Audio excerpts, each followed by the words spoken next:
তবে একটা কথা আমি এই জায়গায় দাঁড়িয়ে বলছি, ওই চুটে চারানার নেতার কথা আমি পাত্তা দিই না। যদি সাহস থাকে বলতে বলুন মমতা ব্যানার্জি মহাশয়াকে নওশাদ সিদ্দিকী কবে কত টাকা নিয়েছে, টাকার ফিগারটা বলতে বলবেন, সংখ্যাটা। যদি সাহস থাকে, এই সিপিএম এর কোনো বন্ধুরা নাকি পাড়ায় পাড়ায় বলছে, সেই সিপিএম এর বন্ধুদের বলুন আলিমউদ্দিন থেকে প্রেস কনফারেন্স করে নওশাদ সিদ্দিকী কার কাছ থেকে কত টাকা নিয়েছে এটা মাইকে আবার বলতে বলুন। যে বেটাই হোক না কেন, একটু মনে করিয়ে দিতে চাই, ক্যানিংয়ের মুকুটবিহীন বাদশার নাম হচ্ছে শওকাত মোল্লা।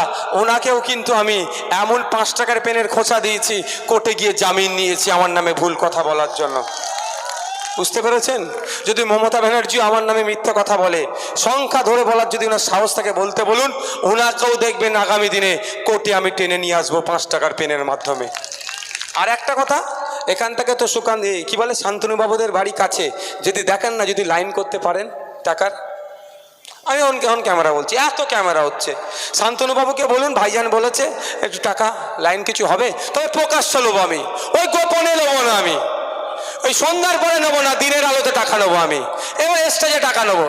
যে লাইন করতে পারবে তার 90% দিয়ে দেবো, 90% তার, আর আমাদের পার্টির জন্য 10%। মানে 100 টাকা যদি শান্তনুবাবুদের কাছ থেকে আনতে পারে, 90 টাকা তাদের হয়ে যাবে, 10 টাকা পার্টির জন্য খরচ করব। আজ থেকে চলে লেগে যান।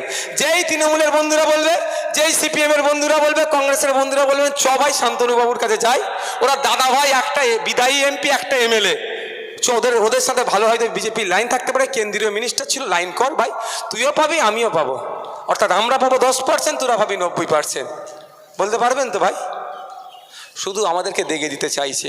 আমরা চেয়েছিলাম তো একসাথে লড়াই করব, এই শান্তনুবাবুকে সহজে এখানে পরাস্ত করব, কিন্তু দিনের বেলায় বামপন্থী আর সন্ধ্যার পর হয়ে গেলেই রামপন্থী আর চলবে না ভাই, বাংলার মানুষ ধরে নিয়েছে।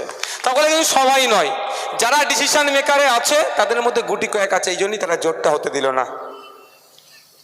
সুতরাং জোট হয়েছে কি হয়েছে দেখার দরকার না, আমায় কি আমার লড়াই লড়ে নিতে হবে। সকলে ভালো থাকবেন, সুস্থ থাকবেন। শেষ করার আগে আবারও বলছি, ভোট আসবে যাবে, এই ভোটের জন্য আপনারা নিজেদের মধ্যে মারামারি হানাহানিতে জড়িয়ে পড়বেন না। ক্ষতি হবে কার? আপনাদের। জেলে যাবে কে? আপনারা। মার খাবে কে? আপনারা।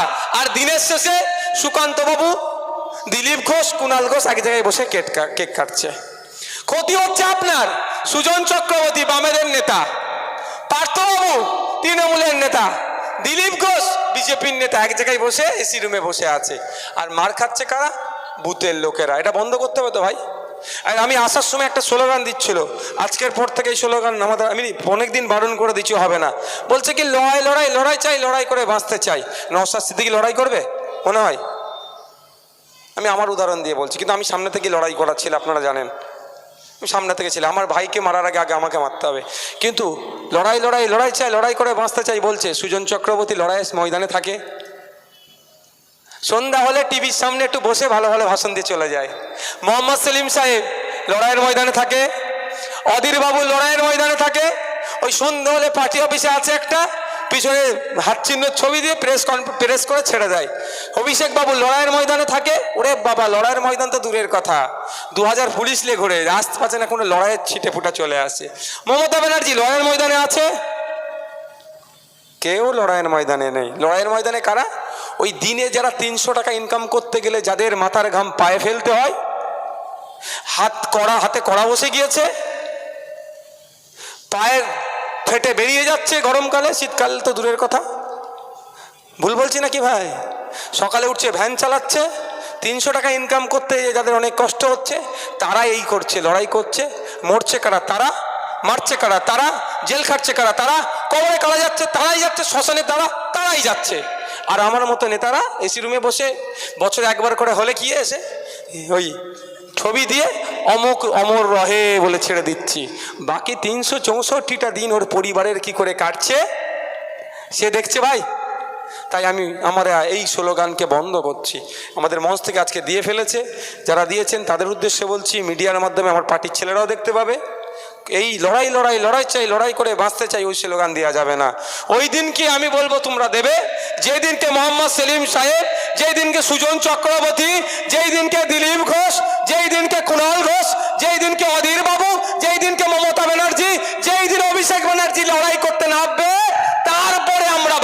দেবো কি দেবো না।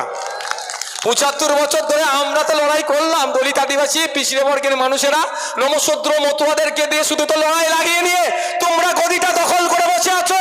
এখন নমশূদ্র মতুয়া আদিবাসী থেকে শুরু করে মুসলিম সমাজের মানুষেরা বলছে আর লড়াই নয়, ভোটের সময় আসবে, ভোট দিয়ে চলে আসবো।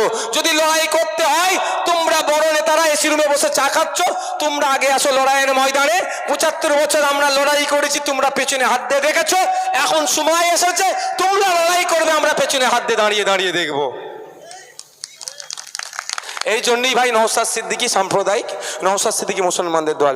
আরে হিন্দু সমাজের পূর্বপুরুষেরা দেবদেবীর নামে, মন্দিরের নামে সম্পত্তি উৎসর্গ করে গিয়েছিল। যারা দেখভাল করে তাদেরকে সেবায়েত বলে। এই সম্পত্তি বিক্রি করা যায় না, হস্তান্তরযোগ্য নয়, এই সম্পত্তি হস্তান্তরযোগ্য নয়। এই মমতা ব্যানার্জির আমলে, এই মমতা ব্যানার্জির নিজের দপ্তর। আমার উপরে কেন রাগ জানেন মমতা ব্যানার্জি দলের লোকেদের? এই মমতা ব্যানার্জি দলের যেভাবে চুরি করছে আমি ধরিয়ে দিচ্ছি বলে। আর যদি বলতাম আমাকে মারলো আমি চুপ করে যাবো, নওশাদের মতো ভালো ছেলে পৃথিবীতে দুটো পাওয়া যাবে না, ও তুলনাটা দূরের কথা জোড়াই মিলবে না, তখন বলতে রাই। মমতা ব্যানার্জির নিজের দল, নিজের দপ্তর, ভূমি ও ভূমি সংস্কার দপ্তর, সেই দপ্তরের চুরির মাধ্যমে আমার হিন্দু সমাজের পূর্বপুরুষেরা দেবদেবীর নামে যে সম্পত্তি উৎসর্গ করে গিয়েছিল, অর্থাৎ দেবত্ব সম্পত্তির বিক্রি হয়ে যাচ্ছে, ওর প্রতিবাদ করছি আমরা। আমরা বলছি আমরা এখন ফিরাতে হবে, যদি না ফিরাই আগামী দিনে যেই বিএলআরওর মাধ্যমে হয়েছে আর যে বেটা করেছে সেই বেটাদেরকে বিএলআরওকে জেলে রাখবো, ওই সম্পত্তিকে আবার মন্দিরের নামে ফিরিয়ে দেব। সেই জন্যই আমরা নাকি আমরা আবার ওই জন্য আমাদেরকে তখন কি করছে, ভয় পাচ্ছে এ মুসলমানদের দল। নওশাদ সিদ্দিকীর মাথায় টুপি মুখে দাঁড়িয়ে এই ওর কাছে যাচ্ছি না। আমি যখন যাচ্ছি আনিসের বাড়িতে, আনিসকে কেন হত্যা করা হলো তার হত্যার বিচার চাইছি। ওয়াকাফ প্রপার্টি মুসলিম সমাজের পূর্বপুরুষেরা ধর্মের জন্য, মাদ্রাসার জন্য, মসজিদের জন্য উৎসর্গ করে গিয়েছিল। এটা তো দীর্ঘদিন ধরে চুরি হচ্ছে, বিগত সরকারের আমলেও লুট হয়েছে, কংগ্রেসের পিরিয়ডে হচ্ছে, 34 বছর বামেদের পিরিয়ডে হচ্ছে, এবং কিন্তু তাকে ছাপিয়ে গেছে এই 13 বছরের তৃণমূল, সব লুট করে নিচ্ছে। ওটাও কিন্তু হস্তান্তরযোগ্য নয়। যখনই বলছে এই সম্পত্তি উদ্ধার করতে হবে, তখনই নওশাদ সিদ্দিকী বিজেপির কাছ থেকে টাকা খেয়েছে। যাবো কোথায় ভাই? আমার হিন্দু মায়ের বাপের অধিকারের কথা বললে মুসলমানদের দল, আমার মুসলিম ভাইয়ের অধিকারের কথা বললে বিজেপির দালাল। তবে একটা কথা, যে যাই বলুক আমার কোনো দেখার দরকার নাই। লড়াইটা মানুষের অধিকারের জন্য এসেছি, অধিকারের লড়াই এসেছি।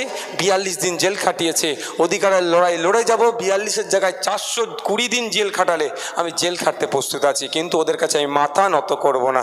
আপনারা আমাদের সাথ দিলে লড়াইটা আর বেশি হবে। সকলে ভালো থাকবেন, সুস্থ থাকবেন, ধন্যবাদ।